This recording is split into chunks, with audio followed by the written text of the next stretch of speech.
Hi my dear students, welcome to today's class. So today I'll start with a story, okay? The story is Akila, one girl. She went to a fair. You know what is a fair? Isn't it? Exhibition.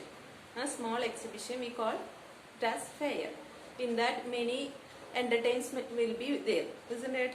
Giant will be there, then different types of games and all will be there in that exhibition. I hope you all visited exhibitions. So similarly Akila also went to an exhibition or fair which was in her village, and she likes to enjoy the ride on giant wheel. You know what is a giant wheel, isn't it? That big wheel will be there in that, and in that they people, children and all used to make rides. So in that she also likes to get in to enjoy that ride, and also she wants to play hoopla. You know what is a hoopla? It is just throwing the rings. Some objects will be kept there in that stall, and rings will be given to us if we pay. If we pay, the rings will be given to us, and if we throw and that ring falls on that object, they will give us the prize for that. So that game is called hoopla. So she wants to play hoopla also. Okay. So but she is having only 20 rupees with her. She is having only 20 rupees with her. Okay. Then the cost for one ride. The cost for one ride is rupees 3, and the cost for playing hoopla, that is rupees 4. Understood? Now she is having only 20 rupees. Okay. Then one more sentence I'll tell you. That is the number of times she played hoopla is half of the number of times she enjoyed the ride. Okay. The number of times she played hoopla is half the number of rides she enjoyed. That is the one statement. Okay. So I hope you have understood. Now next what we are going to do is how can we make equations. From this story we are going to make or form two equations. Okay. First equation we can make using the cost of playing hoopla and also for playing the enjoying the ride. Okay. From that 20 rupees she is having. Okay. Then 3 rupees for playing hoopla and 4 rupees for enjoying the ride. So from that we can make one equation, and also the other statement which I said is the number of times she played hoopla is half the number of times she enjoyed the ride. So I'll show you how can we make the equation out of these two statements. So we don't know how many times she played, isn't it? How many times she played hoopla, and also how many times she enjoyed the ride. That we don't know. So what can we do for that? Yes, we can consider two variables. Okay. We can consider two variables. Okay. The number of times she played hoopla. The number of times she played hoopla, that we can take it as y, and the number of times she enjoyed the ride, that we can take it as x. Okay. So listen, number of times enjoyed the ride.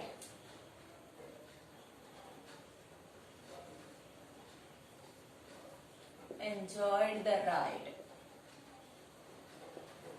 Ride means on the giant wheel. Let it be what?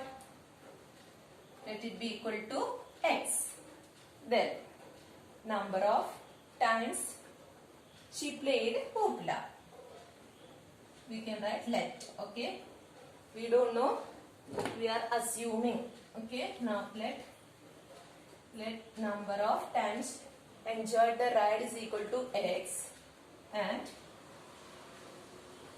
number of times she played hoopla.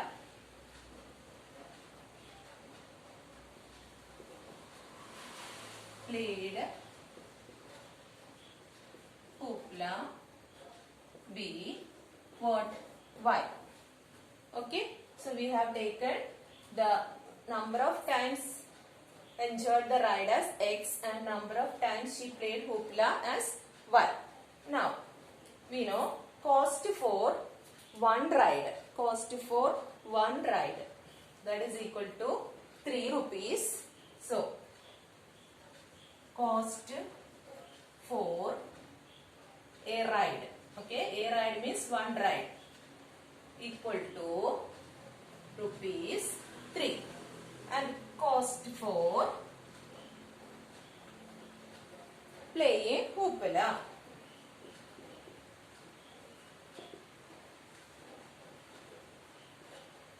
is equal to rupees 4.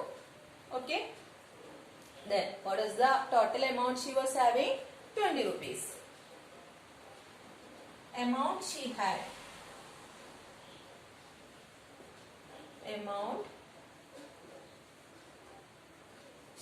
is equal to how much? Rupees 20. Okay, now we are going to make the equation. First equation, how can we make? Cost for one ride is rupees 3. So how many rides she had made? She had made x rides, isn't it? Then cost of playing hoopla once, that is equal to rupees 4. And how many times she had played? Y times, isn't it? So how can we equate? Total we know she has spent rupees 20. Okay, so we can write the first equation as cost of one ride is 3, number of ride is equal to x, isn't it? So total cost, how can we find? For she spent for the ride, for enjoying the ride, how many, what will be the cost she has spent is 3 into x, isn't it? That is 3x.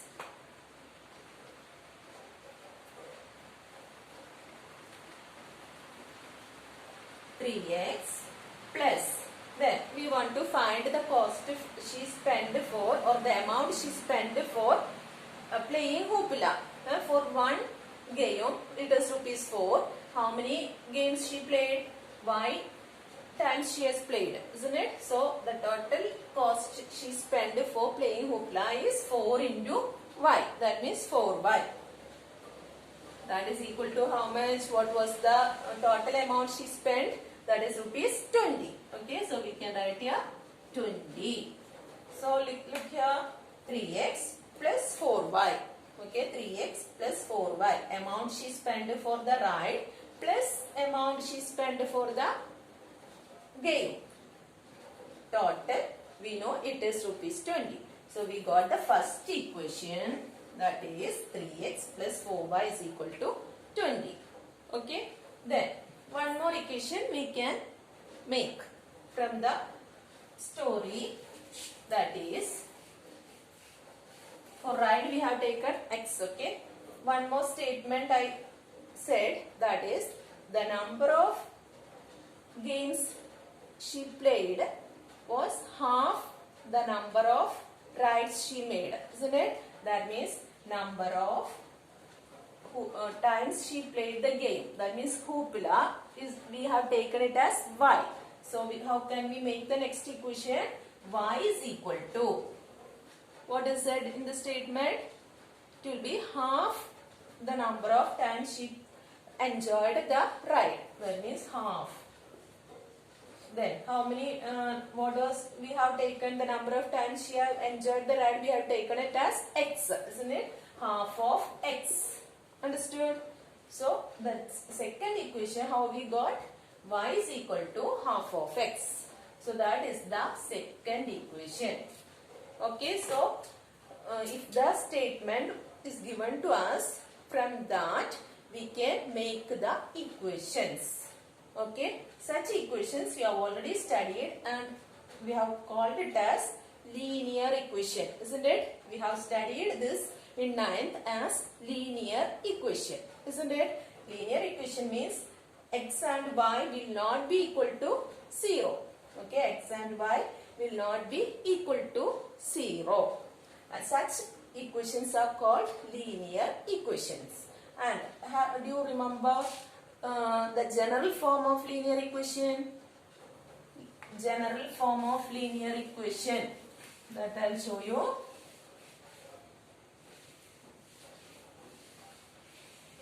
General form is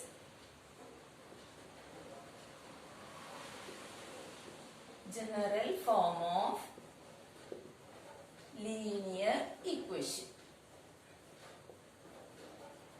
What is it? Ax plus by plus c is equal to 0, isn't it? Ax plus by plus c is equal to 0. C will be the constant. Then a and b that will be also numerals, isn't it? And x and y are the variables. Okay, and x and y will not be equal to 0. Understood? This is the general form of linear equation which you have already studied. Now, here from the story, how many equations we made? Yes, 2 equations we got, isn't it?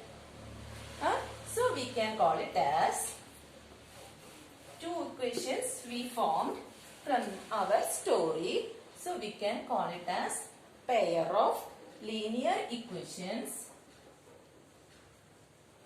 Pair of linear equations in how many variables? 2 variables we used, isn't it? In 2 variables. Okay. Pair of linear equations in 2 variables. So this is, we got 2 equations and also in 2 variables. Which are the variables? X and y. So what we are going to study is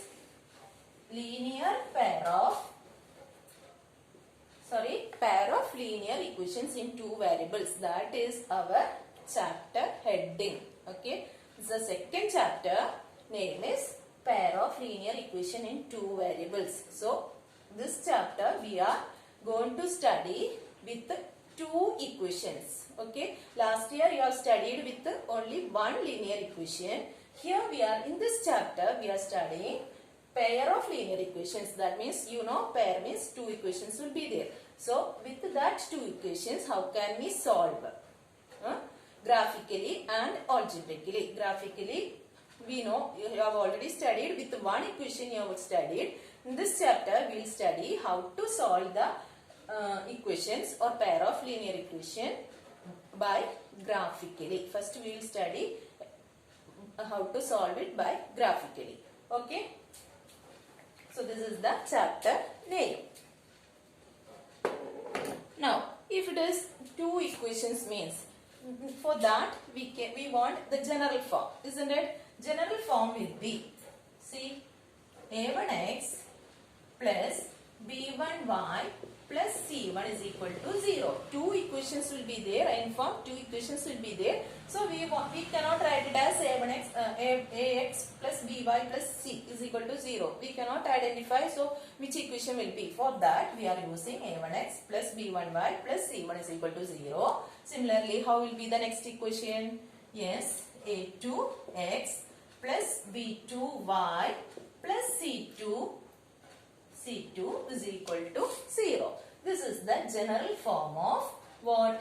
Pair of linear equations in 2 variables. Okay. Here 2 variables you can see x and y. Okay. 2 variables x and y.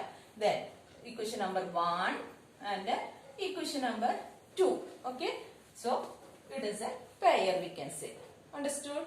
So this you have to study. This is the general form of pair of linear equations. Okay. Now we can solve. by solving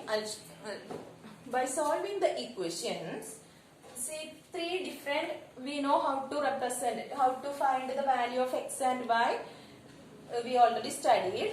By finding the values of x and y, okay, we already studied how to represent it on a graph, isn't it? So here in this case, for linear equation, pair of linear equations, we can find at least three values for x and y. Okay, at least three values we want to find for x and y.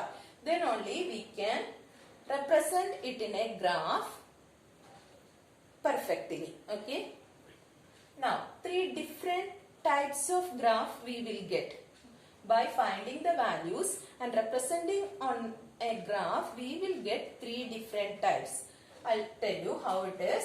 First type, see here, it is intersecting at a point, isn't it? So, two lines we will be having, because two equations are there. By representing that equations on a graph, we will get two lines. If it is only one equation, mean one line only we will get in the graph. Here two equations, so two lines we will get. So first case the graph can be like this, that means intersecting at a point. Okay, we can write it as intersecting at a point. Then second case it will be, so we can say from the first case we can say if it is intersecting at a point, which will be the solution? This will be the point on where it is intersecting. That will be the solution of that graph. Okay, it will be the solution of the graph. Intersecting point is the solution.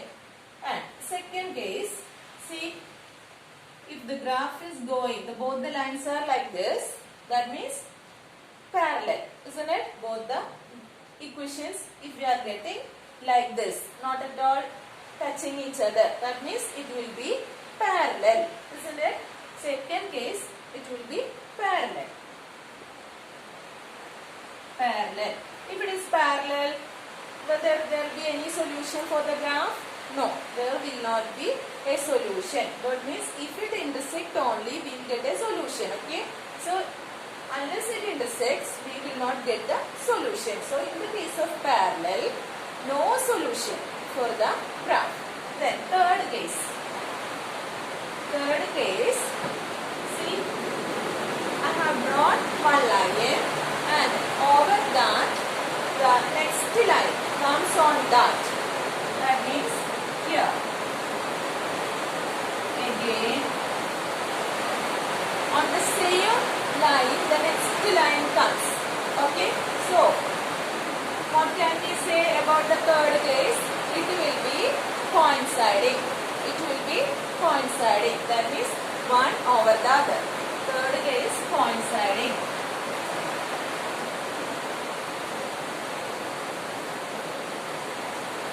Okay, that means one over the other. That means wherever we take a point, it will be a solution.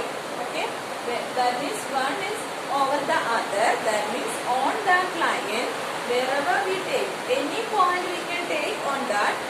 That will be the solution of that graph.